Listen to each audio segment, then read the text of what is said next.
Hello guys, welcome to the next lecture. तो last lecture में हमने कुछ बेसिक कॉन्सेप्ट्स देखे थे रिलेटेड टू कॉस्ट अकाउंटिंग। क्या देखे थे आप लोग बता सकते हो? ओके, फिक्स्ड कॉस्ट देखा था, very good. Then variable cost देखा था, गुड। Normal loss, okay. आगे और बताओ। Yes, abnormal gain, abnormal loss. और क्लासिफिकेशन देखा था on the basis of what? Right, nature of expenses जो थे मटेरियल, लेबर और कुछ एक्सपेंसेस, तो उसको हमने डायरेक्ट और इनडायरेक्ट में जो था सेग्रीगेट किया था, राइट। और हमने कॉस्ट क्या है, कॉस्टिंग क्या है, कॉस्ट अकाउंटिंग क्या है, ये भी देखे थे। ओके, तो हम एक काम करेंगे, आगे बढ़ने से पहले एक छोटी सी रिविजन कर लेते हैं जो जो हमने चीज़ें पढ़ी है, और मैं आपको एक छोटी सी टेस्ट दूंगी जिसके बेसिस पे मुझे भी पता चले कि आप लोगों को एक्चुअल में समझा है या नहीं समझा है, ठीक है। तो रिवीजन नहीं की हो तो वेरी बैड, लेकिन अभी ध्यान दे दो। कॉस्ट क्या था? अमाउंट ऑफ एक्सपेंस जो एक्चुअल में लगा है या नोशनल है। नोशनल का मीनिंग क्या बोला था मैंने, क्या एग्जाम्पल दिया था? राइट, पिज्जा शॉप का एग्जाम्पल दिया था कि आप और आपका फ्रेंड जो है उन्होंने मिलकर एक पिज्जा जॉइंट खोला है, जिसमें क्या किया था, रेंट नहीं लग रहा था क्योंकि आपके फ्रेंड की प्लेस थी। तो नोशनल क्यों हुआ वो? क्योंकि अगर आप वो प्लेस, मतलब आपका फ्रेंड वो प्लेस किसी और को दे देता था रेंट पे, तो उसको उसके अगेंस्ट 10 या 20,000, 10,000 रुपए मिलते थे। बट क्योंकि अभी आप वो प्लेस यूज कर रहे हो, आपको कुछ भाड़ा नहीं लग रहा है उसका, तो वो जो 10,000 आपको मिल सकते थे उसको बोलेंगे नोशनल। ओके, एक्चुअल में नहीं हो रहा है बट मिल सकते थे। इनकर्ड जो हो चुका है या attributable to a specified activity is known as cost. और एट्रीब्यूटेबल का मीनिंग क्या बताया था मैंने, कि अगर मैं कोई चीज, एक एक्टिविटी को ढूंढ सकती हूँ और वो बता सकती हूँ कि ये एक्टिविटी इस पर्टिकुलर प्रोजेक्ट के लिए या इस पर्टिकुलर प्रोडक्ट बनाने के लिए लग रही है, तो मैं बोलूंगी कि ये एक्टिविटी एट्रीब्यूट करती है towards the cost of that product. एक एग्जाम्पल दे दूं, अगर मैं, आपका नाम बता दो। ओके, राहुल। तो क्या हुआ, एक बार प्रतीक ने राहुल को देखा गार्डन में।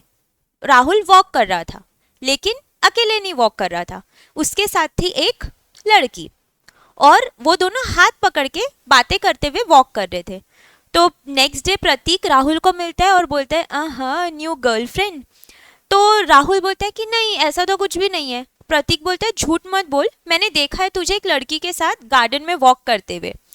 तो प्रतीक ने क्या किया, प्रतीक ने जो हाथ पकड़ना है उसको समझा अ साइन ऑफ रिलेशनशिप, क्योंकि हाथ पकड़ना उसी की तरफ इशारा करता है। तो एट्रीब्यूट करना भी सेम हो गया। एट्रीब्यूट करना क्या हो रहा है कि जैसे कोई कार बना रहे हैं, तो कार बना रहे हैं तो जो इंजन लगता है कार बनाने में, तो कॉस्ट ऑफ इंजन जो है वो पूरे कार की कॉस्ट की तरफ बढ़ती है, मतलब इंजन कार में लगता है, तो हम ये बोलेंगे cost of engine attributes towards the model of the car. Okay, तो हम एक एक्टिविटी ढूंढेंगे, अगर वो एक्टिविटी हमको ये बताती है कि हमारे प्रोडक्ट का वो पार्ट फॉर्म करती है, तो हम बोलेंगे वो एट्रीब्यूट करती है। डन। फिर कॉस्टिंग क्या हुआ, कॉस्टिंग हो गया मेथड और टेक्निक जिससे हम कॉस्ट डिटरमाइन कर सकते हैं। और कॉस्ट अकाउंटिंग क्या हुआ, cost accounting is a process. किस चीज का प्रोसेस? आइडेंटिफाई करना, एनालाइज करना, क्लासिफाई करना, रिकॉर्ड करना और समराइज करना of all the expenditures and income. Okay, जो हमको पूरा काम आएगा कि प्रोजेक्ट में एक्चुअली या कोई प्रोडक्ट बनाने में कितनी कॉस्ट लग रही है, कितना एक्सपेंस लग रहा है, सब चीजें सेग्रीगेट करके बताने में काम आएगा। डन। फिर हमने क्लासिफिकेशन ऑफ कॉस्ट देखे थे। इसके बेसिस पे हमने एक पार्ट देखा था जो ये वाला है, नेचर के बेसिस पे, नेचर ऑफ एक्सपेंस के बेसिस पे। ये जो रिमेनिंग पार्ट्स है इसको हमने ऊपर ऊपर से देख लिया था, क्योंकि ये तो हमारे ऑलरेडी टॉपिक्स आने वाले हैं, आगे चल के इस पे फुल फ्लेजेड एक एक चैप्टर आने वाला है। और हमने ये वाले कॉन्सेप्ट्स भी देख लिए थे जो हमारे लिए बेसिक रहेंगे और हर चैप्टर में नियरली इसको यूज किया जाएगा, ठीक है।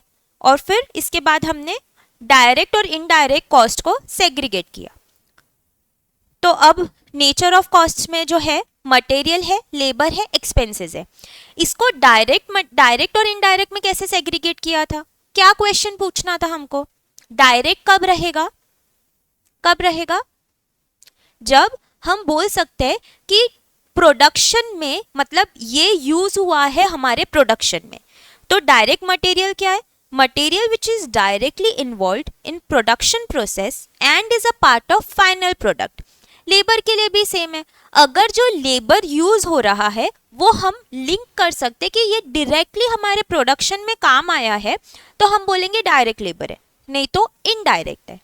एक्सपेंसेस का भी सेम है। अगर हम ये बता सकते कि ये पर्टिकुलर एक्सपेंस हमारा डायरेक्टली इन्वॉल्व है इन द प्रोडक्शन प्रोसेस, तो हम बोलेंगे डायरेक्ट एक्सपेंस है। डन।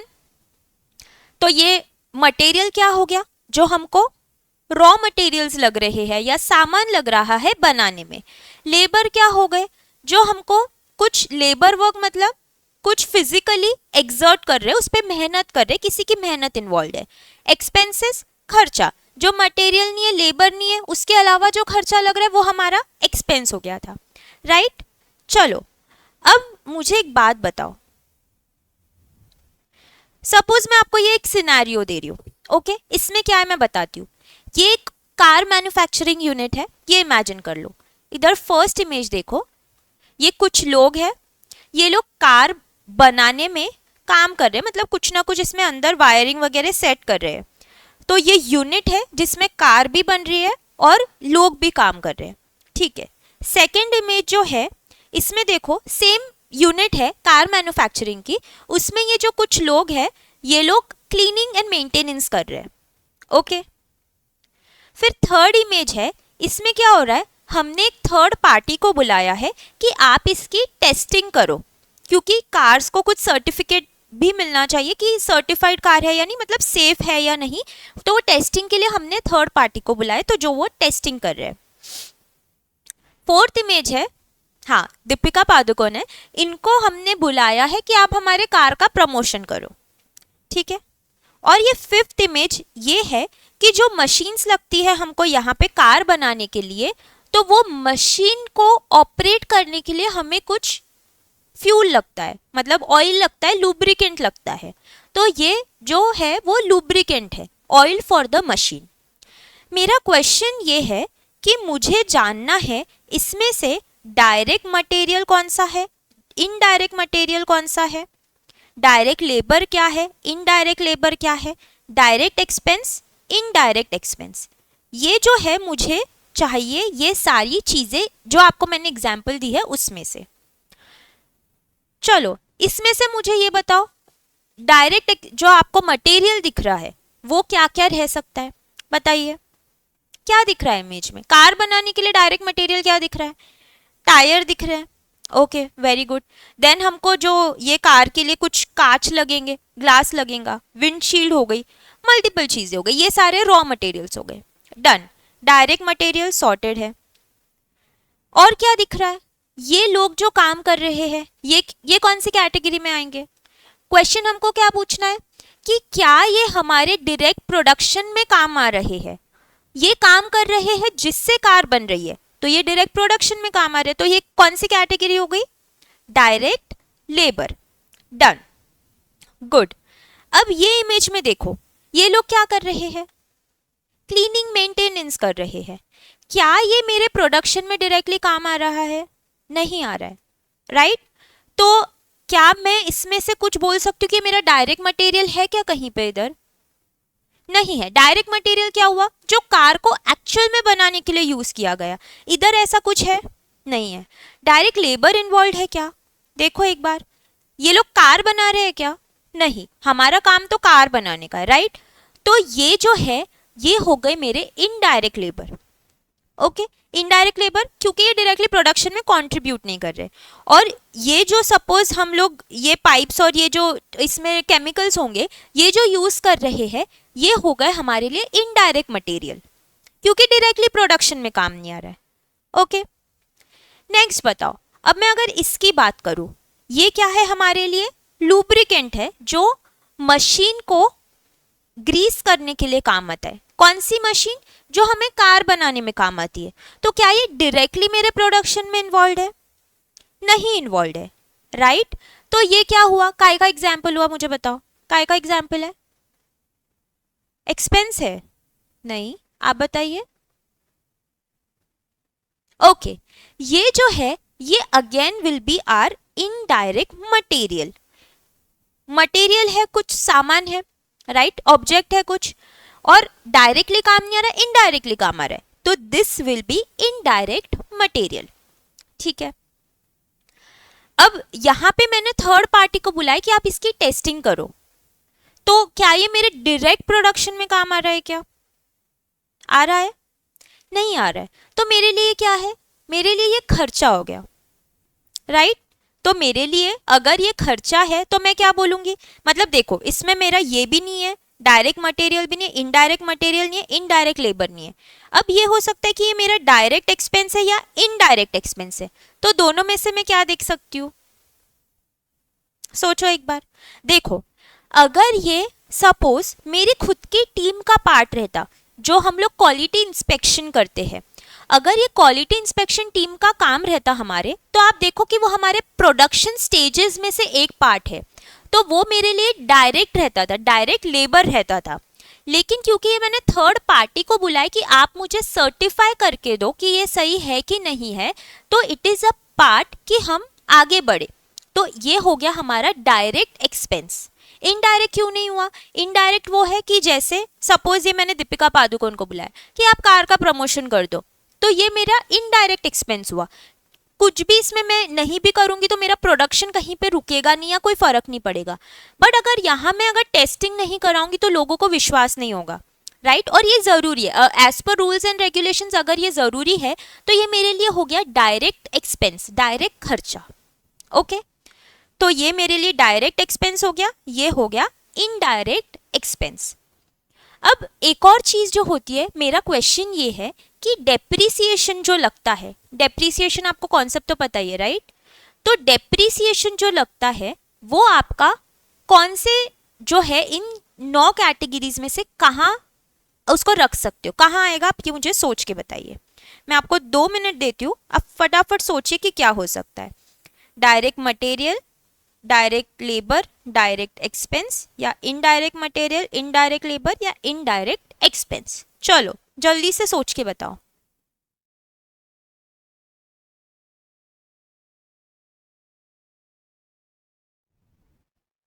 हाँ जी, क्या है, आपको क्या लगता है क्या है? ओके, आपको लगता है डायरेक्ट एक्सपेंस है। ओके, आपको क्या लगता है? Indirect, indirect, direct.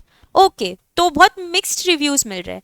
हमको क्वेश्चन क्या पूछना है कि क्या ये मेरे डायरेक्टली कोई प्रोडक्शन के प्रोसेस पे कंट्रीब्यूट करता है? क्या क्या डेप्रिसिएशन प्रोडक्शन में कंट्रीब्यूट करता है? Answer is no. तो ये हमारा हुआ इनडायरेक्ट एक्सपेंस। डेप्रिसिएशन जो रहेगा वो इनडायरेक्ट एक्सपेंस रहेगा। ओके, तो हमने कैटेगराइज कर दिया। अब इसके बाद हमने क्या देखा था कि जो हमारे डायरेक्ट एक्सपेंसेस है, डायरेक्ट जो भी चीज है, मतलब direct material, direct material, direct labour और डायरेक्ट एक्सपेंसेस, ये मिला के क्या बनती है हमारी? इन तीनों को अगर हम ऐड कर दे तो हम कहां पहुंचेंगे? प्राइम कॉस्ट पे, राइट। ये हमारे कॉस्ट शीट का पार्ट फॉर्म होता है, बट अगेन बेसिक डिटेल्स मिल रही है कि जो डायरेक्ट हमारी चीजें, डायरेक्ट मटेरियल, लेबर, एक्सपेंसेस, इन तीनों को ऐड कर दो तो आपको मिलेगी प्राइम कॉस्ट। ओके, और वहीं जो हमारे इनडायरेक्ट मटेरियल है, इनडायरेक्ट लेबर है, इनडायरेक्ट एक्सपेंसेस है, इन तीनों को ऐड कर दे तो क्या बोलेंगे इसको हम? क्या बोलेंगे? ओवरहेड्स। Very good.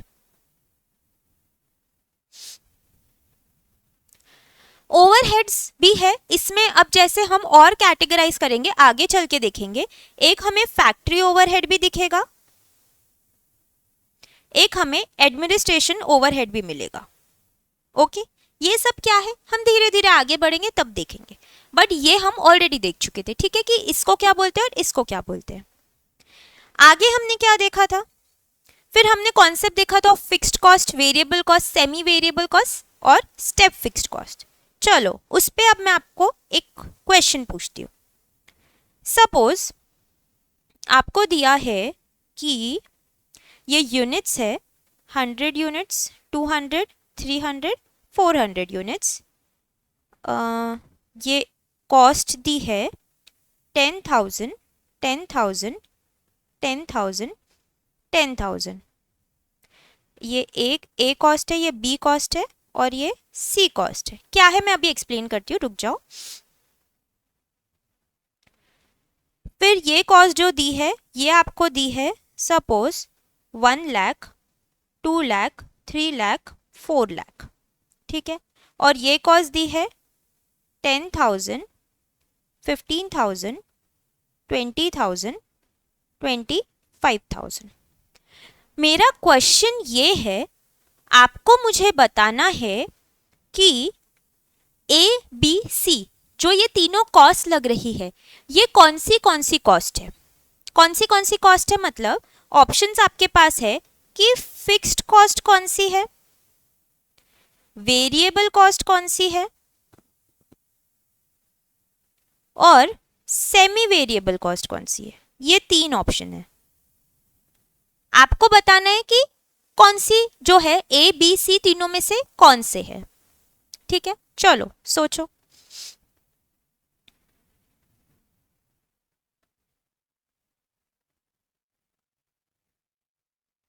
कर लिया, समझा, okay.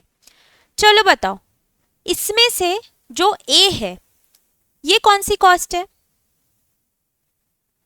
Fixed cost. Very good. क्यों है फिक्स्ड कॉस्ट, क्योंकि ये यूनिट्स के साथ चेंज नहीं हो रही है। जितनी भी यूनिट्स रहे, एक भी यूनिट रहे तो वो 10,000 है, 100 भी यूनिट्स रहे तो 10,000 है। जो कॉस्ट यूनिट्स के साथ चेंज नहीं होती वो है हमारी फिक्स्ड कॉस्ट, राइट। तो ये जो हो गई ये है हमारा fixed cost, okay good.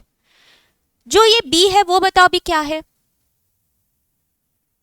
B रहेगा हमारा वेरिएबल कॉस्ट। क्यों वेरिएबल कॉस्ट, क्योंकि हमने क्या देखा था कि वेरिएबल कॉस्ट पर यूनिट जो है वो कांस्टेंट रहता है। तो अगर मैं ये 1 लाख को 100 से डिवाइड करूं, 2 लाख को इससे 200 से और करूं, तो आप हर जगह देखोगे कि वेरिएबल कॉस्ट जो है वो सेम आ रही है। मतलब जो भी कॉस्ट आ रही है वो सेम आ रही है। अगर पर यूनिट कॉस्ट सेम आ रही है वो रहती है हमेशा वेरिएबल कॉस्ट। तो ये आपके लिए रहेगी वेरिएबल कॉस्ट। सेम चीज यहां अप्लाई करके देखो, 10,000 divided by 100, 15,000 divided by 200 and so on. क्या मेरी ये जो भी पर यूनिट कॉस्ट आ रही है वो सेम रह रही है क्या, नहीं रह रही है, राइट। तो ये जो रहेगी this will be semi variable cost. और इसको हम कैसे आइडेंटिफाई करेंगे कि ये सेमी वेरिएबल ही है, हम कैलकुलेट करके देखेंगे। हमने कैसे कैलकुलेट किया था, क्या फॉर्मूला देखा था, semi variable cost is a combination of fixed and variable. इसका एग्जाम्पल हमने क्या देखा था कि हमने पार्टी रखी है और उसमें हमने वो प्लेट्स की बात करके रखी थी। जो केटरर था कि केटरर को बोला था कि 200 तक जो है आपकी फिक्स्ड रेट रहेगा, मतलब 100 प्लेट्स भी उठी तो भी उतना रेट रहेगा, और 200 के 1 यूनिट भी ऊपर उठा तो उसके 550 रेट लगेंगे, राइट। तो उसमें फिक्स्ड पोर्शन भी इन्वॉल्व था, वेरिएबल पोर्शन भी इन्वॉल्व था। तो वेरिएबल कॉस्ट पर यूनिट कैसे निकालेंगे हम in case of semi variable cost, कैसे था, फॉर्मूला क्या था हमारा, change in total cost divided by change in number of units, right. ये देखा था हमने। तो कैसे कैलकुलेट करेंगे, चेंज इन टोटल कॉस्ट कैसा है, 2 यूनिट्स देखेंगे, मतलब 100 और 200, तो change in total cost will B 15,000 minus 10,000, मतलब 5,000 का change divided by change in number of units है कितने, 200 माइनस 100, तो ये कितना हो जाएगा 50 रुपए। This will be variable cost per unit, right. अब इसके बेसिस पे मैं फिक्स्ड कॉस्ट कैसे कैलकुलेट कर सकती हूँ, कैसे कर सकते हैं बताओ। हमने क्या देखा था कि सेमी वेरिएबल कॉस्ट जो है वो है fixed cost plus variable cost, right. अब मुझे वेरिएबल कॉस्ट 1 यूनिट का पता है 50 है, तो क्या मैं ये 200 यूनिट का निकाल सकती हूँ, मतलब अगर मैं यहाँ पे हूँ तो मुझे पता है कि सेमी वेरिएबल कॉस्ट 15,000 रुपये लग रही है, तो ये 15,000 रुपये हो गए। वेरिएबल कॉस्ट जो एक यूनिट के लिए वो 50 रुपये है और ऐसे मेरे पास 2 यूनिट्स है। तो क्या मैं फिक्स्ड कॉस्ट कैलकुलेट कर सकती हूँ? यस, इस तरीके से मैं फिक्स्ड कॉस्ट कैलकुलेट कर सकती हूँ। सिमिलरली मैं इन दोनों के बीच का भी देख सकती हूँ, इन दोनों के बीच का भी देख सकती हूँ। हर जगह आप कैलकुलेट करोगे तो वेरिएबल कॉस्ट पर यूनिट हर जगह सेम रहेगी। तो वेरिएबल कॉस्ट के बेसिस पे आप फिक्स्ड कॉस्ट कैलकुलेट कर सकते हो और ऐसे ही सेमी वेरिएबल को आप सेग्रीगेट कर सकते हो फिक्स्ड कॉस्ट और फिक्स्ड कॉस्ट और वेरिएबल कॉस्ट के बीच में। ओके, ये भी हमने देखा था। देन हमने स्टेप लैडर कॉस्ट देखा था। इसमें हमने क्या देखा था कि एक पर्टिकुलर पॉइंट तक वो कांस्टेंट रहती है, उसके बाद बढ़ती है। जैसे मैंने कॉल सेंटर का एग्जांपल दिया था आपको कि जैसे अगर एक इंसान मे बी 100 लोगों को अटेंड कर सकता है तो ये 0 to 100 तक इतना रहेगी, फिर बढ़ेगी, फिर नेक्स्ट 100 तक, फिर बढ़ेगी, फिर नेक्स्ट 100 तक। राइट, ये एग्जाम्पल देखा था। इसको ऐसे डिफ्रेंशिएट करने के लिए आपको क्वेश्चन की ज़रूरत नहीं है। आपको जब ऐसे रेंज दी रहेगी क्वेश्चन में कि 0 to 100 के लिए एक इंसान इज इनफ, आगे के लिए फिर उतने ही लॉट के लिए दूसरा इंसान लगेगा, तो उससे आप ये पहचान सकते हो। ओके, फिर हमने देखा था नॉर्मल लॉस क्या है, एबनॉर्मल लॉस क्या है, एबनॉर्मल गेन क्या है। नॉर्मल लॉस क्या है? जो हमारे नॉर्मल कोर्स ऑफ बिजनेस में होता है, जिसको हम कंट्रोल नहीं कर सकते। राइट, जैसे कि क्या एग्जाम्पल देखा था हमने इसमें? हम चॉकलेट मैन्युफैक्चरिंग है, चॉकलेट बना रहे हैं, उसमें नॉर्मल लॉस है कि कभी वो शेप बिगड़ जाता है या फिर जो बीच में मिक्स है वो खराब हो जाता है या प्रॉपर उसका टेस्ट नहीं आता। तो ये सबके साथ होता है, ऐसा नहीं है कि हमारे साथ स्पेशली हो रहा है। एंड एक और एग्जाम्पल जो दिया था कि आप मार्केट में आम लेने जाते हो, 12 आम लेकर आते हो, 12 में से एक खराब निकलता है, आपको 700 रुपये दर्जन आम मिलते हैं, तो आप उसके लिए एक आम की कॉस्ट कैसे निकालोगे?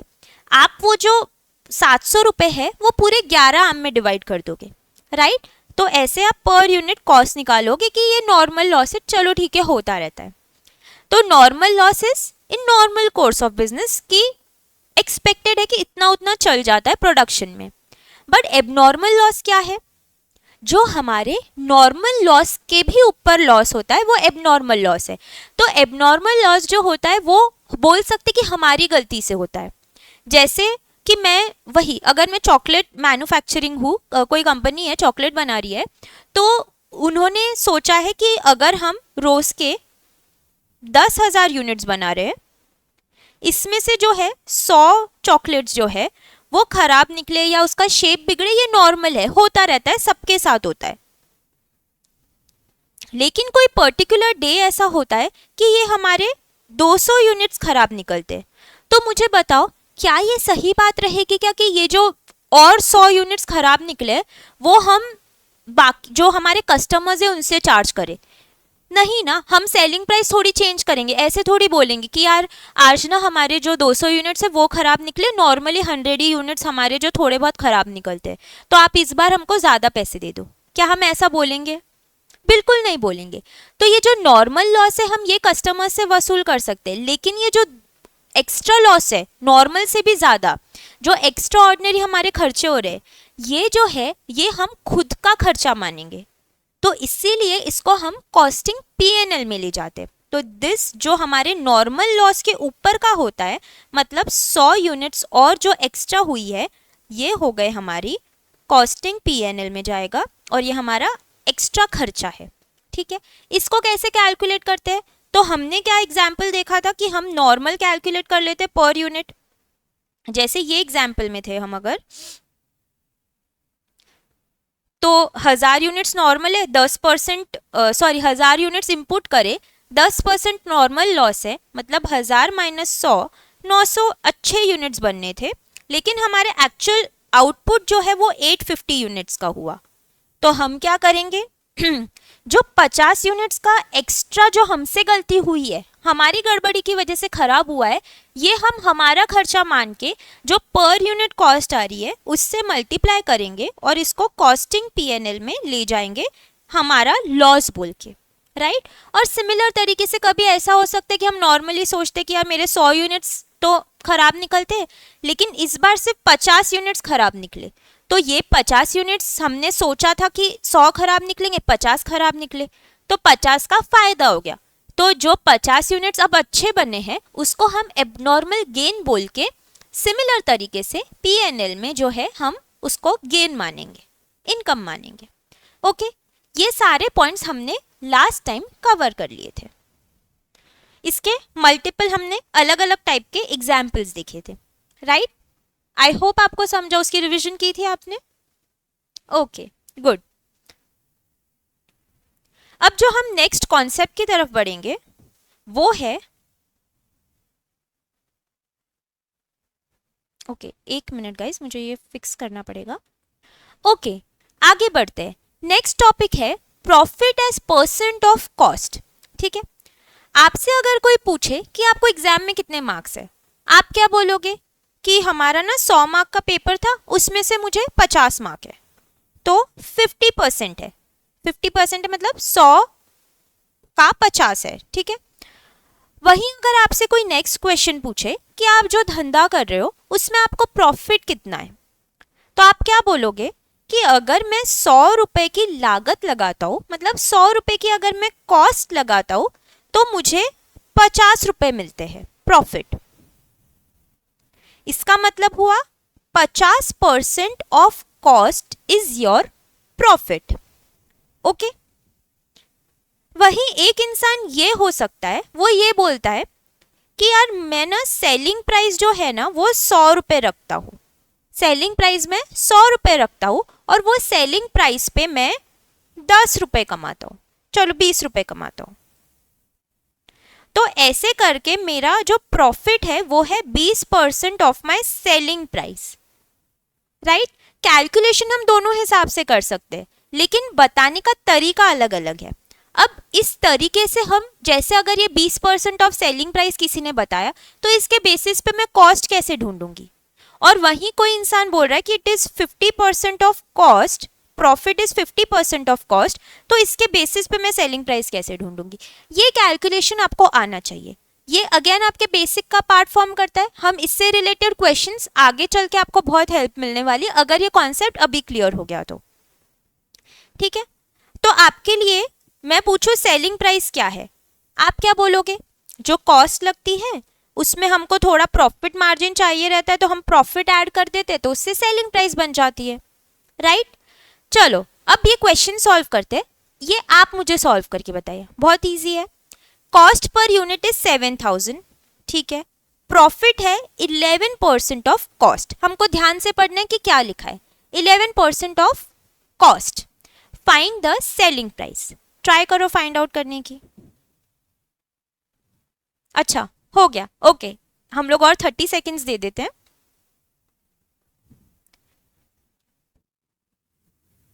Okay done. चलो कॉस्ट है 7000, प्रॉफिट कितना है 11% ऑफ कॉस्ट, तो 11% मतलब 7000 का 11%, 770। सेलिंग प्राइस कितनी हो जाएगी, कॉस्ट प्लस योर प्रॉफिट, तो इट विल बी 7770 रुपीज। इसमें कोई डाउट है? नहीं है, नॉर्मल कैलकुलेशन है। ठीक है, देख लो आपका आंसर। जादू। ओके नेक्स्ट क्वेश्चन है, अगेन आप लोगों को ये ट्राई करना है, मैं आपको समझा जरूर दूंगी। आपको दी है अभी सेलिंग प्राइस, क्या दी है, सेलिंग प्राइस। प्रॉफिट जो है वो है 10% of cost. Find the amount of cost and profit. अब थोड़ा सा दिमाग लगाओ कि इसको कैसे सॉल्व करोगे, एक बार ट्राई करो, नहीं आएगा तो ऑफ कोर्स मैं बताऊंगी आपको।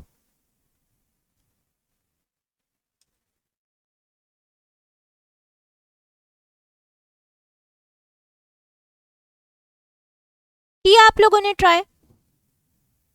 चलो क्वेश्चन में क्या दिया है आपको, सेलिंग प्राइस दे दी, ठीक है 1200 रुपए। क्या आपको कॉस्ट कहीं पे दी है क्या? नहीं दी है, लेकिन ये दिया है कि जो प्रॉफिट है वो 10% ऑफ कॉस्ट है।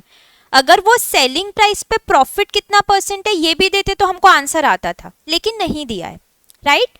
तो अब हम क्या करेंगे, हमको एक फॉर्मूला क्या पता है कि जो हमारी सेलिंग प्राइस है वो क्या होती है, कॉस्ट प्लस प्रॉफिट।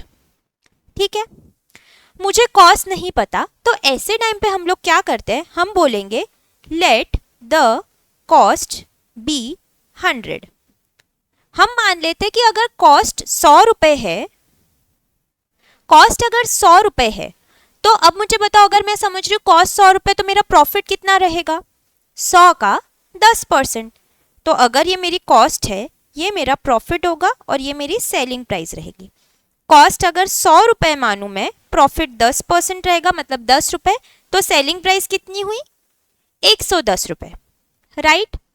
अब क्वेश्चन में मुझे ऑलरेडी सेलिंग प्राइस दे दी कि 1200 है, लेकिन मुझे कॉस्ट नहीं पता, तो मैं क्या करूंगी कि अगर मेरी कॉस्ट 100 रुपए है तो मेरी सेलिंग प्राइस 110 रहती है। कॉस्ट अगर 100 है तो सेलिंग प्राइस 110 रहती है, बट मुझे कॉस्ट अब नहीं पता कितनी है, लेकिन सेलिंग प्राइस 1200 है, तो यहाँ 1200 है, तो ये कितना, बचपन में हमने क्रॉस मल्टीप्लिकेशन पढ़ा है, बस वही करना है।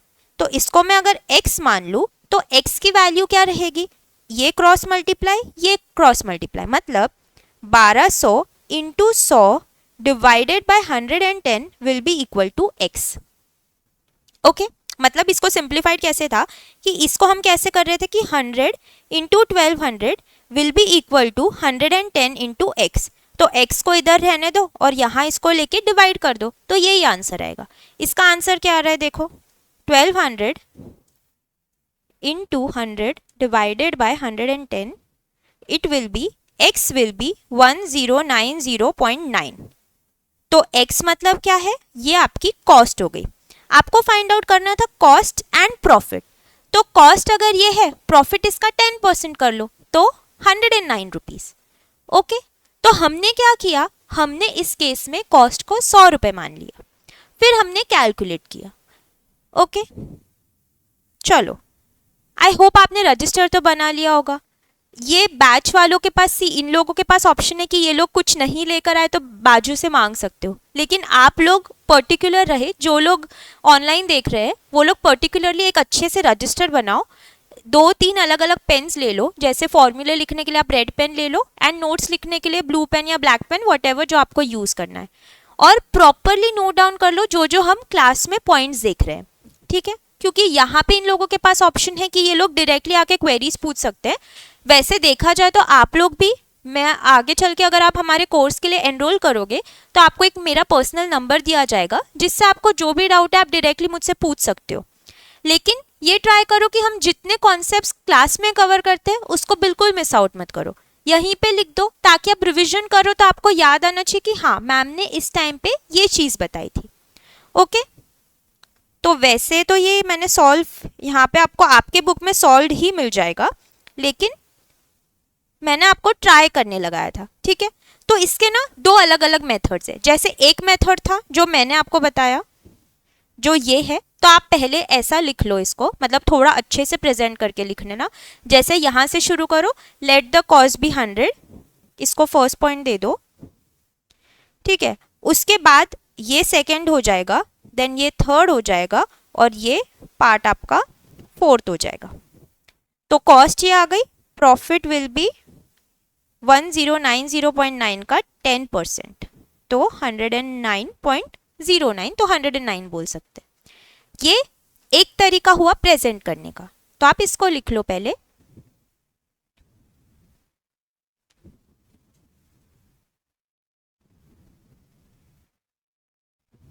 ओके, एक जो दूसरा तरीका रहेगा वो ये है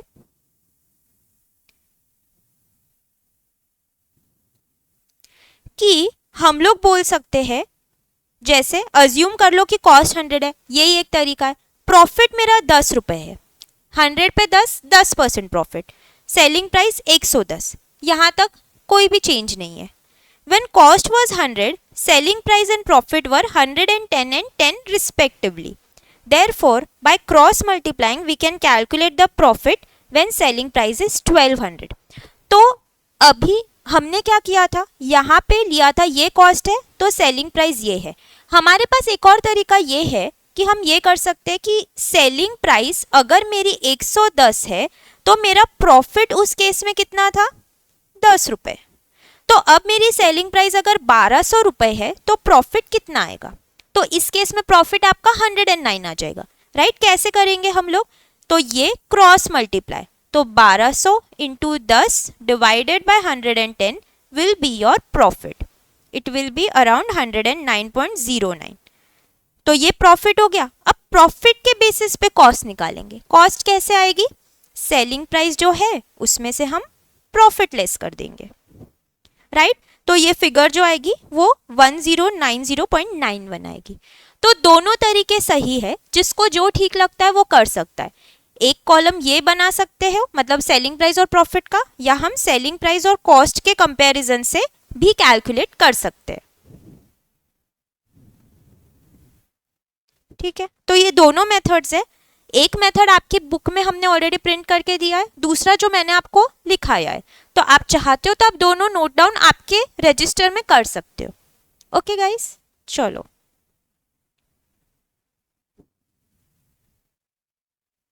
ठीक है, चलो नेक्स्ट क्वेश्चन देखते हैं. तो ये हो गया हमारा profit as percent of cost.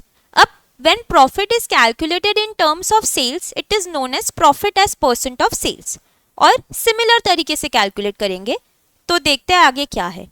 Cost per unit दी है आपको ₹1100.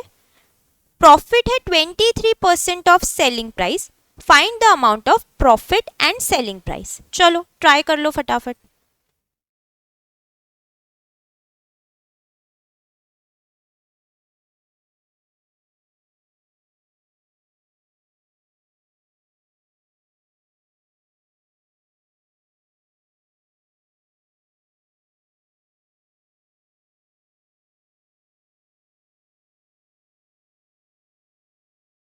किया आप लोगों ने ट्राई? आया आप लोगों को? ओके, नहीं समझा. ठीक है, चलिए समझते हैं. अभी आपको कॉस्ट कितनी दी है पर यूनिट? ₹1100. प्रॉफिट क्या दिया है? 23% ऑफ सेलिंग प्राइस. क्या सेलिंग प्राइस है मेरे पास? नहीं है. लास्ट क्वेश्चन आप देखोगे तो उसमें हमको क्या दिया था? Profit as a percent of cost. तो तब मेरे पास कॉस्ट की फिगर नहीं थी. तो जो फिगर नहीं थी मैंने उसको क्या माना कि लेट कॉस्ट बी 100, क्योंकि पिछले बार कॉस्ट नहीं थी. इस बार मैं मानूंगी let the selling price be ₹100. तो अगर मेरी सेलिंग प्राइस ₹100 है तो प्रॉफिट कितना है? 23% ऑफ सेलिंग प्राइस, तो 23 रुपीज. और कॉस्ट कितनी हो जाएगी? ₹77. डन. इसके बाद का प्रोसेस तो आपको पता है कैसे, कि ये अगर मेरी कॉस्ट है, ये सेलिंग प्राइस है, तो कॉस्ट मेरी 77 है, तब मेरी सेलिंग प्राइस है ₹100. अब मेरी कॉस्ट 1100 है, तो सेलिंग प्राइस कितनी? क्रॉस मल्टीप्लाई करके आंसर फाइंड आउट कर लो. तो selling price will be 1100 into 100 divided bye 77. तो इट विल बी 1428.57 रुपीज. और प्रॉफिट कितना रहेगा? 23% ऑफ दिस. तो इसका 23% मतलब 328.57 रुपीज. ओके. सी, अब एक चीज बहुत ध्यान देनी है और हमको हैबिट बिल्डअप करनी है. किस चीज की? कि आप ये जो यूनिट है ना हमेशा मेंशन करो. जैसे ये रुपीज है, हो सकता है अभी क्योंकि हम कॉस्टिंग पढ़ रहे हैं तो बहुत सारे मटेरियल और सब चीज़ें इन्वॉल्व रहेगी. कभी लेबर रहेगा तो आवर्स रहेंगे, मटेरियल रहेगा तो किलोग्राम रहेगा.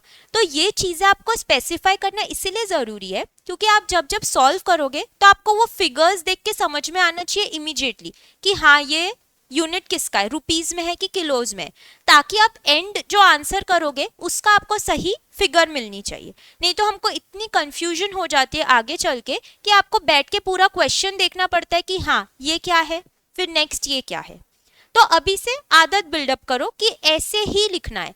जहां जहां रुपीज है रुपीज लिखो, जहां जहां लेबर इन्वॉल्व है आवर्स में लिखना है, जहां जहां मटेरियल इन्वॉल्व है उसके हिसाब से लिखो. ओके.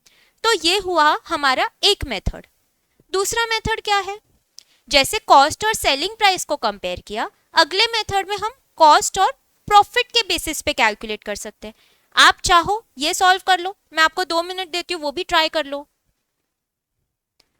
तो उसमें क्या चेंज रहेगा, यहां तक तो सब सेम है, बस यहां सेलिंग प्राइस की जगह आपको प्रॉफिट लेना है, तो वो एक बार ट्राई करके देख लो।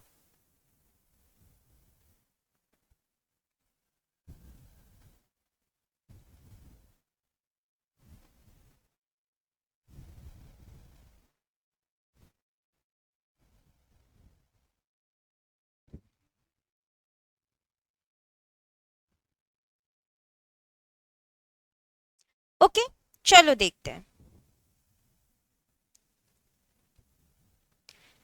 यहां तक तो आपका सेम है कि सेलिंग प्राइस जो है वो 100 है, तो प्रॉफिट 23, तो कॉस्ट हो गया 77 रुपीज। ठीक है, ये आप लोग पढ़ लेना, मैं आपको सिर्फ समझा रही हूँ, आपके बुक में प्रिंटेड रहेगा। देन सेलिंग प्राइस अगर 100 है, प्रॉफिट 75 है, कॉस्ट 77 हो गई और प्रॉफिट 23 हो गया, तो अब हम क्रॉस मल्टीप्लाई करेंगे। तो ये मिस प्रिंटिंग यहाँ पे हुई है, आपके बुक में आपको ऑफकोर्स करेक्टेड वर्जन मिलेगा। तो यहाँ पे ये कॉस्ट हो गई और ये प्रॉफिट। कॉस्ट अगर 77 है, प्रॉफिट है 23 रुपीज, और अब अगर कॉस्ट हमारी 1100 रुपए है तो प्रॉफिट कितना, राइट? तो प्रॉफिट कैसे कैलकुलेट करेंगे हम, 1100 इंटू 23 डिवाइडेड बाय 77, तो ऐसे करके आपका प्रॉफिट आ जाएगा 328.57 रुपीज। प्रॉफिट आ गया, कॉस्ट ऑलरेडी है, selling price cost plus your profit, it will be this. Okay,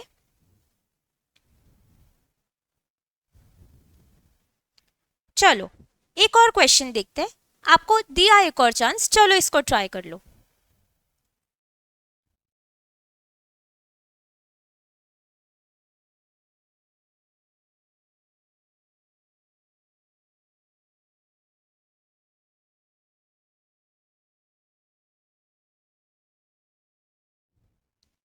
okay, हो गया आपका ट्राई करना। जो बच्चे ऑनलाइन देख रहे हैं उनको अगर लग रहा है कि मैम हमको थोड़ा और टाइम चाहिए सॉल्व करने, तो वो लोग बिल्कुल वीडियो पॉज कर दो और देख सकते हैं, उसके बाद आप लोग सॉल्व कर लो और फिर देख लो। ठीक है, चलिए आपको दिया है कॉस्ट जो है पर यूनिट है ₹17, प्रॉफिट है 20% ऑफ सेलिंग प्राइस। तो मैं बोलूंगी let the selling price be ₹100। Selling price अगर 100 रुपए है और मेरा प्रॉफिट है 20% ऑफ सेलिंग प्राइस, मतलब 20 रुपए, कॉस्ट कितनी हो जाएगी, 80 रुपए, राइट? अब मुझे सेम चीज कैलकुलेट करनी है कि सेलिंग प्राइस कितनी है, प्रॉफिट कितना है, तो सेम तरीके से इधर कॉस्ट ले लूं, इधर सेलिंग प्राइस ले लूं। कॉस्ट अगर मेरी 80 रुपीज है, सेलिंग प्राइस है तब 100। अभी मेरी कॉस्ट अगर 17 रुपए है, तो इस 17 रुपए के टाइम सेलिंग प्राइस कितनी, तो सेलिंग प्राइस विल बी 1700, मतलब 17 इंटू 100 डिवाइडेड बाय 80,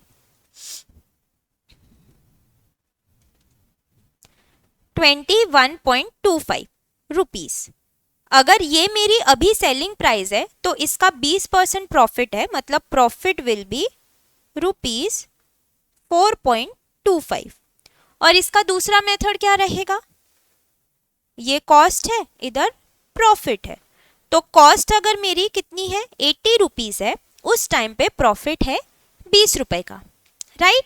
तो अब मेरी कॉस्ट अगर 17 रुपए है तो प्रॉफिट कितना, profit will be 17 into 20 divided by 80, इसका आंसर भी सेम आएगा 4.25 रुपीज, और इसके बेसिस पे मैं सेलिंग प्राइस कैलकुलेट कर लूंगी, 17 plus 4.25 equal to 21.25 rupees.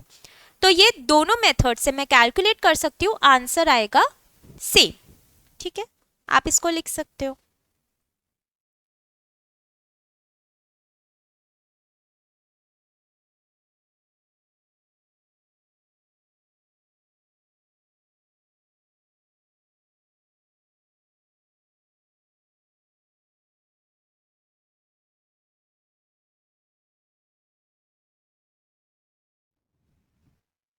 Okay, इसका सेकंड मेथड देख लो कि जब सेलिंग प्राइस 100 है, कॉस्ट 80 हो गई, फिर हमने क्या किया, ये हो गई आपकी कॉस्ट, ये हो गई हाँ ये यहाँ पे वापस गलत दिखा है, तो आप इसको सही कर लेना कि कॉस्ट जब 80 रुपीज़ है, प्रॉफिट है 20 रुपीज़, तो अब कॉस्ट 17 है, तो ये कितना।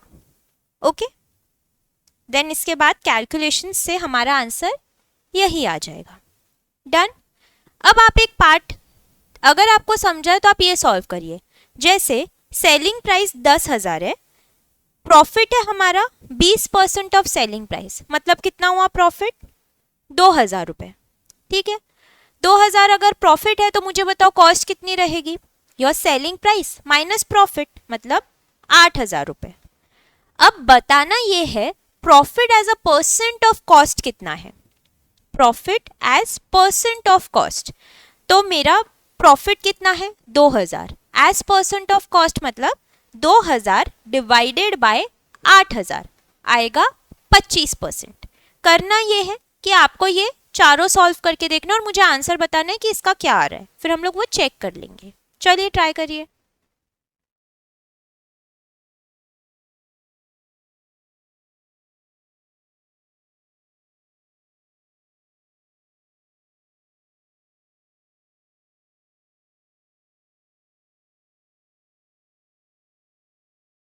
ये आप लोगों ने ट्राई।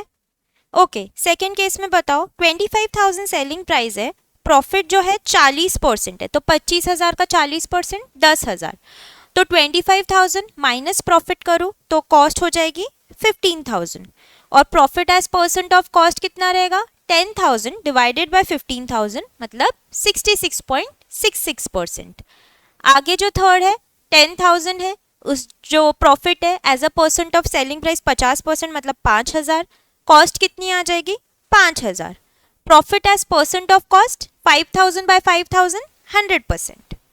ओके, फिर 8,000 जो है वो सेलिंग प्राइस है, profit as percent of selling price 25%, तो प्रॉफिट 2,000, कॉस्ट हो जाएगी 6,000 and profit as percent of cost will be 33.33%।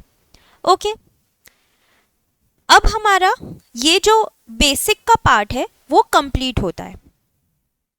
Okay, हम बढ़ते हैं अब आगे।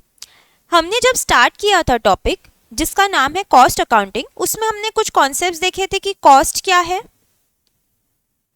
देन कॉस्टिंग क्या है, कॉस्ट अकाउंटिंग क्या है। अब ना ये जानना बहुत ज़रूरी है कि कॉस्ट अकाउंटिंग, फाइनेंशियल अकाउंटिंग और तीसरा टर्म है मैनेजमेंट अकाउंटिंग, इन तीनों में क्या डिफरेंस है। ये आपके थ्योरी का फॉर्म पार्ट करेगा, थ्योरी का पार्ट फॉर्म करेगा, लेकिन मैं आपको अभी पढ़ा रही हूँ। देखो, हमारी ना 2 बुक्स आने वाली है। एक बुक में आपको प्रैक्टिकल क्वेश्चंस मिलेंगे जिसमें पूरा पोर्शन कवर्ड रहेगा, आपके सारे क्वेश्चंस रहेंगे, पास्ट पेपर बोलो या मॉड्यूल के बोलो, हर चीज़ कवर्ड रहेगी। दूसरी बुक जो रहेगी आपकी, वो आपकी थ्योरी रहेगी, जो ऑफ कोर्स आपके मॉड्यूल से ही बनी रहेगी और उसका एक शॉर्टर और कंसाइज्ड वर्जन रहेगा। तो ये थ्योरी भी अगेन, इसमें भी आपको एमसीक्यूज मिलेंगे, पास्ट पेपर के क्वेश्चंस मिलेंगे, सारी चीज़ें थ्योरी में कवर्ड है। तो हम कवर पूरा पोर्शन करने वाले हैं, लेकिन हम पहले जो फोकस रखेंगे वो प्रैक्टिकल पे रखेंगे, और थ्योरी हम जो 1-2 मतलब थोड़े लेक्चर्स मिला के थ्योरी के टॉपिक्स बाद में देख लेंगे। लेकिन क्योंकि अभी मेरे पास थोड़ा टाइम है और आज का लेक्चर पहले के जैसा 2 घंटे का नहीं रहेगा, थोड़ा शॉर्ट लेक्चर रहेगा, क्योंकि हम इंट्रोडक्शन आज ख़त्म कर रहे हैं और जो नेक्स्ट लेक्चर रहेगा उसमें हम मेन टॉपिक पे आएंगे which will be your material. तो आज हम लोग ये थ्योरी का थोड़ा सा पार्ट कंप्लीट कर लेते हैं from your module. And also मैं आपको एक और चीज़ बताती हूँ, अभी हम लोग कंप्लीटली न्यू नोट्स बना रहे हैं, तो उसमें सारी चीज़ें तो इनकॉर्पोरेट करने में थोड़ा टाइम लगते जा रहा है। तो जैसे जैसे मैं पढ़ाती जा रही हूँ हम लोग नोट्स वैसे ऑल्टर करते जा रहे हैं। तो आप लोगों को जो लाइव यहाँ बच्चे क्लास में बैठे उनको तो मैं नोट्स प्रोवाइड कर दे रही हूँ हर क्लास के पहले, बट जो बच्चे ऑनलाइन पढ़ रहे हैं उनको पार्ट में, मतलब जैसे आप लोग ऑनलाइन ही डाउनलोड कर लीजिए वो पीडीएफ जो भी मैं अपलोड करूँगी, एंड देन आपको जब जैसी पोर्शन थोड़ा होते जाएगा आपको उस फॉर्म में बुक मिल जाएगी। ठीक है, तो डिफरेंस देखना है हमको between cost accounting, financial accounting and management accounting. तो ये मैनेजमेंट अकाउंटिंग जो है ये आपका ऑलरेडी एक सब्जेक्ट है जो आपको ग्रुप 2 में दिखने वाला है, ठीक है। ये आपका अभी का ऑलरेडी सब्जेक्ट है और ये आप समझ लो कि आपके अकाउंट्स का पार्ट फॉर्म हो रहा है। तो इन तीनों में डिफरेंस क्या है और क्यों जरूरत पड़ी कि हम ये तीनों टाइप की अलग अलग अकाउंटिंग देखें, राइट। हम एक ही कर सकते थे ना, फाइनेंशियल अकाउंटिंग कर लो, बट क्यों जरूरत पड़ी? तीनों के ऑब्जेक्टिव्स अलग अलग है। क्या है वो अभी देखते हैं। आप लोगों ने जो फाउंडेशन था उसमें भी आपने अकाउंट्स देखा था। एक चीज आपको पता है क्या, हम अकाउंट्स जो बनाते हैं, फाइनेंशियल स्टेटमेंट्स जो बनाते हैं, उसका पर्पस क्या होता है? बताओ पर्पस क्या है? कि पूरा इंफॉर्मेशन मिल जाए, पूरा कंपनी का कच्चा चिट्ठा मिल जाए, ये बोल सकते हैं। एक्सपेंसेस क्या है, रेवेन्यू क्या है, सारी चीजें पता चल जाए, एसेट्स क्या है, लाइबिलिटीज क्या है। लेकिन किसको पता चलनी चाहिए ये चीज? To the user of financial statement. तो फाइनेंशियल स्टेटमेंट का ऑब्जेक्टिव ये है कि जितनी भी सारी चीजें हैं ना, वो जो उसका यूजर है, यूजर कौन होता है? जो उसमें शेयर होल्डर्स होते हैं, या मैं बोल सकती हूँ स्टेक होल्डर हो सकते हैं। अब ये दोनों टर्म के बीच में डिफरेंस क्या है? शेयर होल्डर मतलब क्या होता है कि जो कंपनी में शेयर्स होल्ड करते हैं, जो इक्विटी शेयर्स या प्रेफरेंस शेयर्स जिनके शेयर्स होते हैं। स्टेक होल्डर मतलब ऐसे लोग, मतलब अगर कोई कंपनी एक कोई भी डिसीजन ले रही है तो ऐसे लोग जिन पे फर्क पड़े वो होते हैं स्टेक होल्डर्स। तो स्टेक होल्डर्स में कौन कौन आएगा? जैसे कंपनी ने एक डिसीजन लिया कि हम लोग जो है वो प्राइस कट कर रहे हैं, मतलब कोई प्रोडक्ट की सेलिंग प्राइस है उसको हम रिड्यूस कर रहे हैं, तो शेयर होल्डर के प्रॉफिट पे भी फर्क पड़ेगा, राइट। देन इससे ये भी हो सकता है कि जो हमारे डेटर्स है, क्रेडिटर्स है, उन सबको भी लगेगा कि यार तुम ऐसा क्यों कर रहे हो। डेटर्स को तो नहीं लगेगा बट क्रेडिटर्स को लगेगा कि भाई क्यों ऐसा कर रहे हो। तो जितने भी लोगों को कंपनी अगर कोई डिसीजन ले रही है उससे फर्क पड़ता है, वो स्टेक होल्डर कैटेगरी में आते हैं, ठीक है। तो फाइनेंशियल स्टेटमेंट्स किसके लिए हुआ? जो यूजर्स है उनके लिए हुआ, एंड यूजर्स के लिए हुआ, जो जान सकते कि ये कंपनी हमने इसमें इन्वेस्ट करना चाहिए या नहीं, या वॉट एवर रीजन्स। वहीं पे कॉस्ट अकाउंटिंग जो है, इसमें हम जो स्टेटमेंट बनाते हैं उसका पर्पस ये रहता है, ये कंपनी के खुद के लिए रहता है, उसके मैनेजमेंट के लिए रहता है। उनको ये जानना है कि हम जितना भी जो भी प्रोड्यूस कर रहे हैं वो हम बेस्ट तरीके से कर रहे हैं या नहीं, एफिशिएंटली कर रहे हैं या नहीं कर रहे। मतलब अगर आपका सपोज प्रोडक्ट बनने में 500 रुपये लगता है, कोई पर्टिकुलर प्रोडक्ट, अगर आप हर चीज को सेग्रीगेट करोगे, मतलब एक एक उसमें अगर एक खीला भी लग रहा है, आप नेल का भी हिसाब रखोगे, तो आप ये पता कर सकते हो कि मैं कहाँ पे कॉस्ट कम कर सकता हूँ, कहाँ पे वेस्टेज हो रहा है। तो कॉस्ट रिलेटेड हर चीज यहाँ पर आएगी कॉस्ट अकाउंटिंग में। और मैनेजमेंट अकाउंटिंग में क्या होता है? मैनेजमेंट अकाउंटिंग में ये स्टेटमेंट जो है ये मैनेजर्स के लिए, जो मतलब मैनेजमेंट टीम है उनके लिए यूजफुल है। तो ये जो फाइनेंशियल स्टेटमेंट है, फाइनेंशियल अकाउंटिंग से जो स्टेटमेंट बनता है, ये हमारे एंड यूजर्स के लिए, जो बाहर के लोग हो गए। कॉस्ट अकाउंटिंग जो है ये इंटरनल यूज के लिए, बाहर के लोगों के लिए जरूरी नहीं है। मैनेजमेंट ही यूज करता है अपने कॉस्ट पे नजर रखने के लिए कि किस तरीके से सुधार सकते हैं, कम कर सकते हैं, जो भी चीजें, प्रॉफिट बढ़ाना इज द टारगेट। और मैनेजमेंट अकाउंटिंग ये करता है, इसमें सारी चीजें इंक्लूडेड है, मतलब इसमें फाइनेंशियल स्टेटमेंट्स के ही हेल्प लेकर जो मैनेजर्स है या हाई लेवल, जो हमारे हाई लेवल पोस्ट पे टीम है, वो लोग डिसीजंस लेती है। अब वो डिसीजंस कैसे रहेंगे कि कंपनी को एक्सपैंड करना है या नहीं करना है, कोई एम्प्लॉय को प्रमोशन देना है या नहीं देना है, कस्टमर सेटिस्फाइड है या नहीं सेटिस्फाइड है हमारे प्रोडक्ट से। तो सिर्फ फाइनेंशियल इंफॉर्मेशन से मतलब नहीं है, इसमें हम लोग दूसरी इंफॉर्मेशन जो नॉन फाइनेंशियल इंफॉर्मेशन है उस पर भी फोकस रखते हैं। तो इस पे एक डेडिकेटेड आपका सब्जेक्ट मिल जाएगा आपको ग्रुप 2 में, लेकिन अभी हम डिफरेंस देखेंगे कि इन सब में मेजर डिफरेंस क्या क्या है, ठीक है। चलिए आपके मॉड्यूल से ही देख लेते हैं। फाइनेंशियल अकाउंटिंग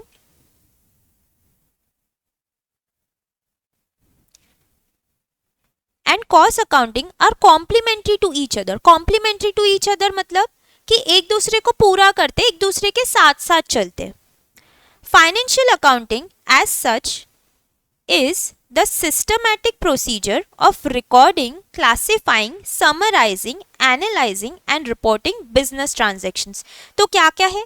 रिकॉर्ड कर रहे हैं, उसको क्लासिफाई कर रहे हैं, डिवाइड कर रहे हैं, फिर उसको समराइज तरीके से लिख रहे हैं, उसको एनालाइज करेंगे और उसके बाद रिपोर्ट करेंगे। Of what? Business transactions. तो फाइनेंशियल स्टेटमेंट्स, बिजनेस ट्रांजैक्शन जो फाइनेंशियल अकाउंटिंग है।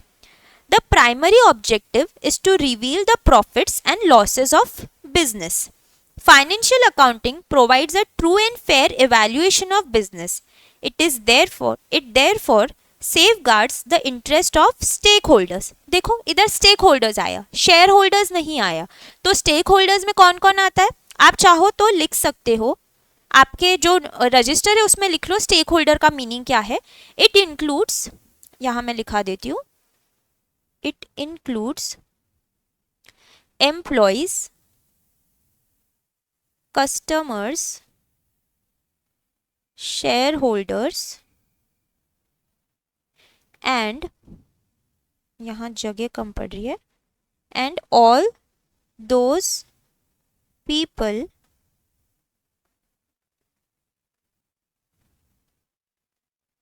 whose interest is associated with the organisation. ऐसे सारे लोग जिनका कोई ना कोई इंटरेस्ट है ऑर्गेनाइजेशन में, और एक मतलब ऑर्गेनाइजेशन कोई डिसीजन लेगा तो उनको फर्क पड़ेगा, वो सब आते हैं स्टेक होल्डर में। ठीक है। Cost accounting as such is a subset of financial accounting. Subset है मतलब क्या है कि एक छोटा पार्ट है ऑफ फाइनेंशियल अकाउंटिंग। देखा जाए तो हम फाइनेंशियल स्टेटमेंट्स में क्या करते हैं, फाइनेंशियल अकाउंटिंग में आपके सारे जो प्रॉफिट एंड लॉस स्टेटमेंट हो गया, बैलेंस शीट हो गई, कैश फ्लो स्टेटमेंट हो गया, ये सब टर्म्स जो है आप लोग अभी डिटेल में पढ़ने वाले हो आपके अकाउंट्स में। लेकिन बैलेंस शीट जो हो गई वो फाइनेंशियल अकाउंटिंग का पार्ट है। हमको कॉस्ट अकाउंटिंग में किस चीज से मतलब है? सिर्फ कॉस्ट से मतलब है। तो उतने में से जो मेरे लिए रेलेवेंट है कॉस्ट रिलेटेड, मैं सिर्फ वही पार्ट उठाऊंगी, राइट।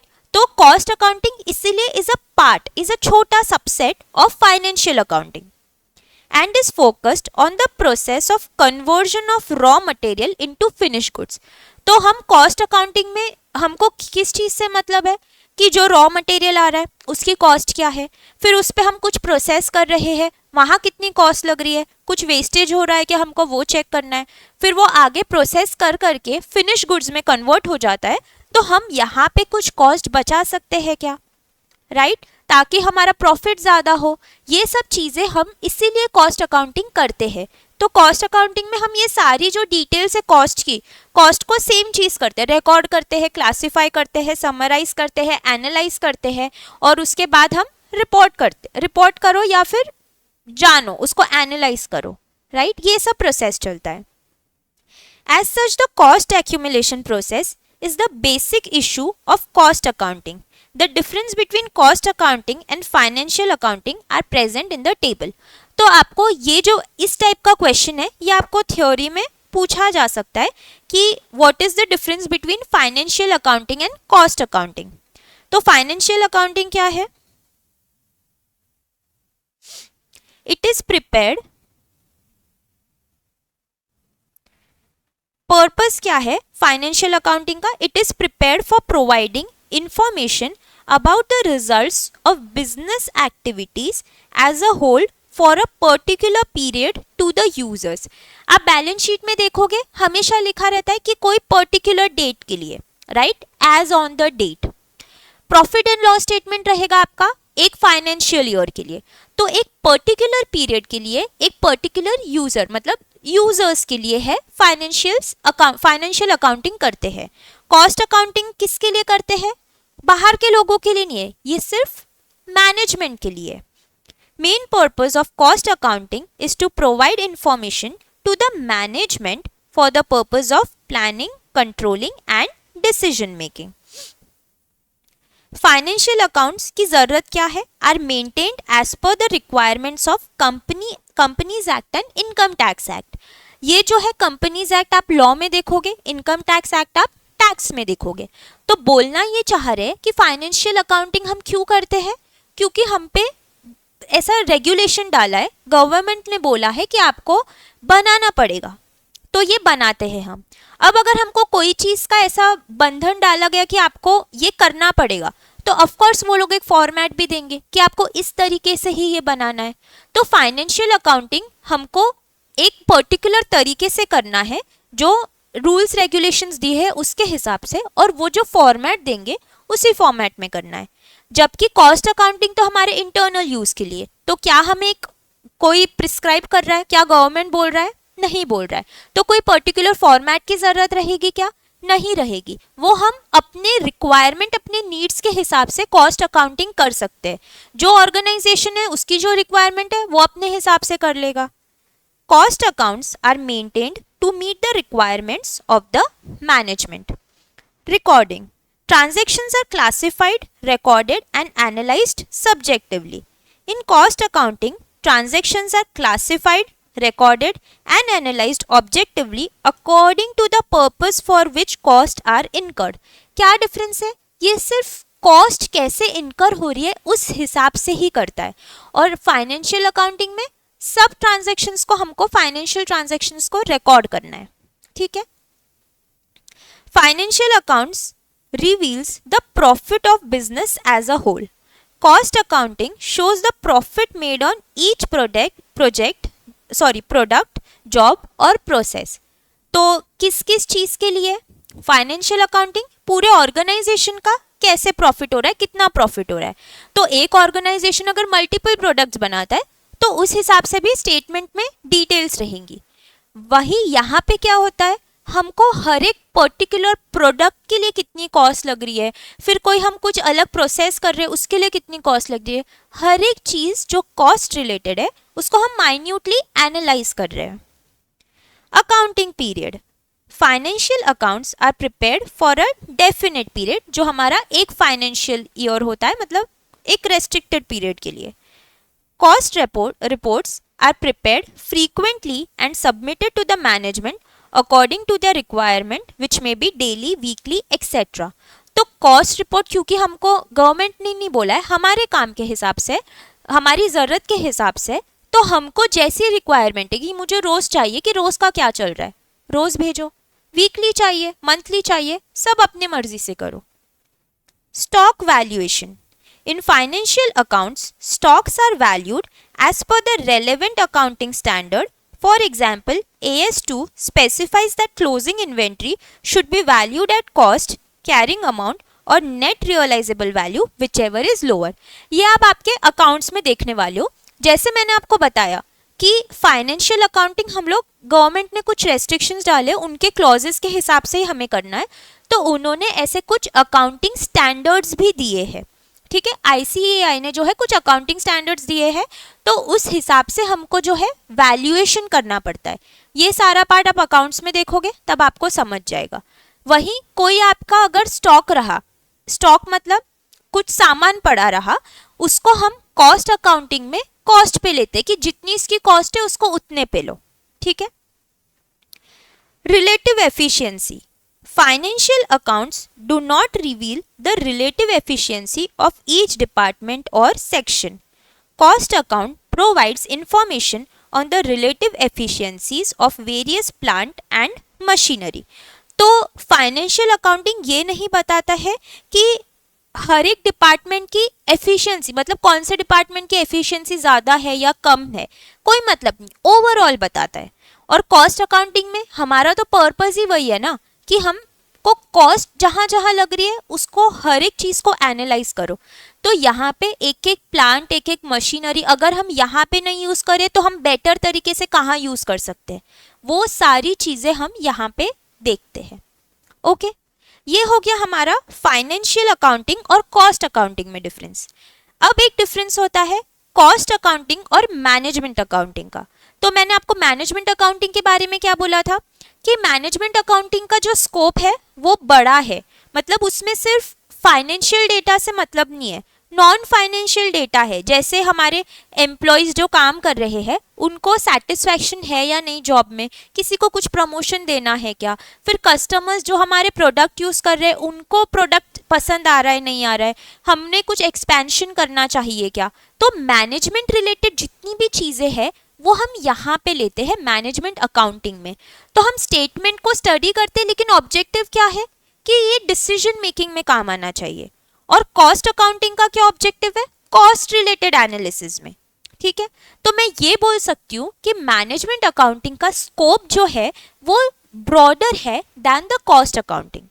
ओके, और दोनों जो है कॉस्ट और मैनेजमेंट अकाउंटिंग दोनों फाइनेंशियल अकाउंटिंग को ही यूज करते हैं। तो देखा जाए तो फाइनेंशियल अकाउंटिंग सबसे बड़ा है, ठीक है, उसका मतलब फाइनेंशियल डेटा पूरा उसमें से है, और कॉस्ट अकाउंटिंग और management accounting is a part of financial accounting, ऐसा हम इन्फर कर सकते हैं। Cost accounting is that branch of accounting which aims at generating information to control operations with the aim of maximizing profit and efficiency of the company. Conversely, management accounting is the type of accounting which assists management in planning and decision making and thus is also referred as decision accounting. While cost accounting has quantitative approach, management accounting gives emphasis on both qualitative and quantitative data. तो जो चीज़ें मैंने आपको समझाई वो यही है, quality और क्वांटिटी दोनों पे कौन फोकस करता है, मैनेजमेंट अकाउंटिंग। तो क्वालिटी क्या हो गई, जो चीज़ें बताई कि कस्टमर सेटिस्फाइड है कि नहीं, एम्प्लॉयज़ का किसी को प्रमोशन देना चाहिए क्या, एम्प्लॉयज़ काम ढंग से कर रहे या नहीं कर रहे, ये क्वालिटी ऑफ वर्क है, राइट। क्वांटिटी मतलब फाइनेंशियली जो हम डेटा देखते हैं। क्या कॉस्ट अकाउंटिंग में क्वालिटी का मतलब है क्या, नहीं, हम सिर्फ कॉस्ट रिलेटेड चीज़ें देखते हैं। तो दोनों में डिफरेंस क्या है वो देख लेते हैं। Recording, classifying and summarising the cost, summarising of cost data of an organization is cost accounting. Accounting in which both financial and non-financial information are provided to managers is known as management accounting. Important point क्या है, financial and non-financial both. ये quantitative है, ये quantitative and qualitative दोनों है। Objective क्या है, ascertainment of cost of production. इसका ऑब्जेक्टिव है providing information to managers to make decisions and forecast strategies. तो ऑब्जेक्टिव दोनों के अलग है, इसका कॉस्ट ऑफ प्रोडक्शन कैलकुलेट करना है, इसका है कि हमको डिसीजन मेकिंग करनी है, डिसीजन मेकिंग करेंगे जिससे हम कुछ ना कुछ स्ट्रैटेजीज बनाएंगे। Scope, concerned with ascertainment, allocation, distribution and accounting aspects of cost. इसका है scope managerial decision making. Specific procedure है, यस, इसके लिए no. Thus the scope of management accounting is much broad, क्योंकि इसमें क्वालिटेटिव और क्वांटिटेटिव है, ऐसे कुछ प्रोसीजर नहीं है कि आप ऐसे ही करो। कॉस्ट में आप कर करके क्या कर लोगे, हर एक चीज का सेग्रीगेशन करोगे तो एक प्रोसेस रहेगा। Target, recording of cost data past and present. It gives more stress on the analysis of future projections. हम decisions और strategies किसके लिए बनाते हैं, हमको आगे क्या करना है, राइट। तो ये फ्यूचर के लिए है, फ्यूचर प्रोजेक्शन पे ज़्यादा फोकस करता है। और जो कॉस्ट अकाउंटिंग है ये बोलता है कि अभी तो क्या हो चुका है हमारा वो देखो, तो पास्ट और प्रेजेंट इसका जो डेटा है वो देखते हैं इधर। Interdependency, can be installed without management accounting, cannot be installed without cost accounting. तो जो हमारा कॉस्ट फाइनेंशियल अकाउंट, तो उसके बाद कॉस्ट अकाउंटिंग, और फिर हमको दिखा कि मैनेजमेंट अकाउंटिंग जो है वो फाइनेंशियल और कॉस्ट अकाउंटिंग दोनों के बेसिस पे ही आगे बढ़ सकता है। ओके, क्योंकि हमको मैनेजमेंट को क्या करना है, डिसीजन लेना है। डिसीजन वो किस किस बेसिस पे लेंगे, cost is a major part of decision making. अगर हमको कॉस्ट के बारे में इंफॉर्मेशन नहीं पता रही तो हम कैसे आगे बढ़ पाएंगे, राइट। तो ये जो मैनेजमेंट अकाउंटिंग है it can not be installed without cost accounting. Done, हमने देख लिया फाइनेंशियल अकाउंटिंग कॉस्ट अकाउंटिंग में डिफरेंस। अभी हमने देखा कॉस्ट अकाउंटिंग और मैनेजमेंट अकाउंटिंग में डिफरेंस। अब क्या बचा, फाइनेंशियल अकाउंटिंग और मैनेजमेंट अकाउंटिंग में डिफरेंस। ओके, तो क्या डिफरेंस हो सकता है, अभी तक जो मैंने पॉइंट्स बताए क्या क्या डिफरेंस है। एक डिफरेंस ये दिख गया कि जो फाइनेंशियल अकाउंटिंग है वो एंड यूजर्स के लिए है, जो मैनेजमेंट अकाउंटिंग है वो किसके लिए हो गए, जो मैनेजमेंट है उनके लिए हो गया। फिर फाइनेंशियल अकाउंटिंग में कुछ स्पेसिफिक फॉर्मेट दिया जाता है कि आप ऐसे ही बनाओ, उसको स्टैंडर्ड्स के हिसाब से बनाओ। मैनेजमेंट अकाउंटिंग का ऐसा कुछ भी नहीं है। और क्या डिफरेंस देखा, जो फाइनेंशियल अकाउंटिंग है वो किस पे फोकस रखते हैं, on the finances, quantity right.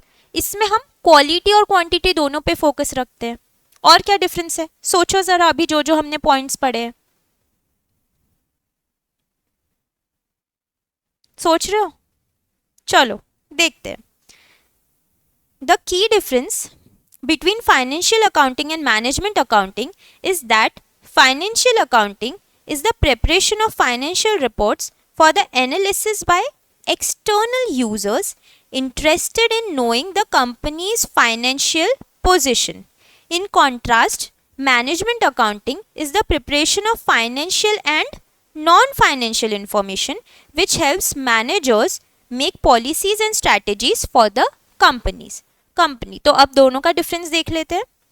ये क्या करता है, classifies, analyses, records and summarises the financial transactions particular year के लिए, और ये है helps management make effective decisions about the business. Application, financial accounting is prepared to reflect true and fair picture of financial affairs, while management accounting helps management to take meaningful steps and strategies। दोनों के application अलग है, ये users के लिए कि उनको सच, true and fair view बताए, और मैनेजमेंट अकाउंटिंग क्या है, मैनेजमेंट को हेल्प करता है स्ट्रैटेजीज बनाने में कि आगे क्या करना है। Scope is pervasive but not as much as management accounting, the scope is much broader.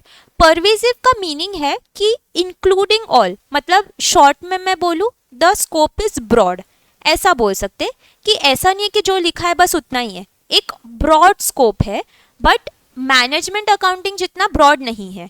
क्यों, क्योंकि मैनेजमेंट अकाउंटिंग में हम क्वालिटी पे भी फोकस करते हैं, जो मैंने आपको बताया, दूसरी चीज़ें भी कंसिडर करते हैं, नॉन फाइनेंशियल चीज़ें, बट फाइनेंशियल अकाउंटिंग में हम सारी सिर्फ फाइनेंशियल चीज़ें इंक्लूड करते हैं। तो ये क्वांटिटेटिव है, ये क्वांटिटेटिव एंड क्वालिटेटिव है। It is not dependent on management accounting, while management accounting is dependent on both cost and financial accounting। ठीक है, it is legally mandatory to prepare financial accounts of all companies, और ये आपको standards के हिसाब से दे दिया। मैनेजमेंट अकाउंट क्या खुद के लिए है, मैनेजमेंट के डिसीजन मेकिंग के लिए, तो गवर्नमेंट ने नहीं बोला कि आप ये करो, ये हम मैनेजमेंट खुद कर रहा है। Financial accounting has specific formats for presenting and recording information, क्योंकि गवर्नमेंट बोल रहा है, रेगुलेशंस है, तो वो लोग फॉर्मेट भी देंगे। अब यहाँ पे कोई रेगुलेशन नहीं था तो ये अपने हिसाब से करेंगे। There is no set format for presenting information in management accounting, mainly for potential investors as well as stake holders, ये है सिर्फ मैनेजमेंट के लिए। Verifiable, the information presented is verifiable, the information presented is predictive and not immediately verifiable। हम लोग financial statements हर एक चीज़ को हम वेरीफाई करते हैं तब जाके स्टेटमेंट बनता है। यहाँ पे ये क्योंकि मैनेजमेंट के लिए है, उनको जो लगता है वो है, तो प्रेडिक्ट करते हैं और उसको हम इमीडिएटली वेरीफाई नहीं कर सकते। ओके, तो ये जो तीनों हैं इसमें क्या आपको डिफरेंसेस कोई भी परम्यूटेशन में आ सकते कि फाइनेंशियल और मैनेजमेंट अकाउंटिंग का डिफरेंस लिख लो या फाइनेंशियल और कॉस्ट अकाउंटिंग का लिख लो, ऐसे आपको आ सकते हैं। तो आपको ये ध्यान रखना है कि मेन कॉन्सेप्ट क्या है। ओके, चलिए आज का लेक्चर हम लोग इधर ही एंड करते हैं। इसके बाद के लेक्चर में हम लोग न्यू टॉपिक शुरू करेंगे जो मटेरियल से रिलेटेड रहेगा। ओके गाइस, चलिए have a good day, bye bye.